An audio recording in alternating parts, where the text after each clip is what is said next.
اور جن لوگوں نے اپنے دین کو کھیل اور تماشا بنا رکھا ہے اور دنیا کی زندگی نے ان کو دھوکے میں ڈال رکھا ہے، ان سے کچھ کام نہ رکھو۔ ہاں، اس قرآن کے ذریعے سے نصیحت کرتے رہو تاکہ قیامت کے دن کوئی اپنے اعمال کی سزا میں ہلاکت میں نہ ڈالا جائے۔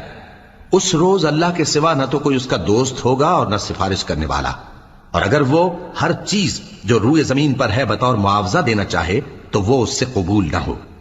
یہی لوگ ہیں کہ اپنے اعمال کے وبال میں ہلاکت میں ڈالے گئے، سو ان کے لیے پینے کو کھولتا ہوا پانی اور دکھ دینے والا عذاب ہے، اس لیے کہ کفر کرتے تھے۔ کہو، کیا ہم اللہ کے سوا ایسی چیز کو پکاریں جو نہ ہمارا بھلا کر سکے نہ برا؟ اور جب ہم کو اللہ نے سیدھا رستہ دکھا دیا تو کیا ہم الٹے پاؤں پھر جائیں؟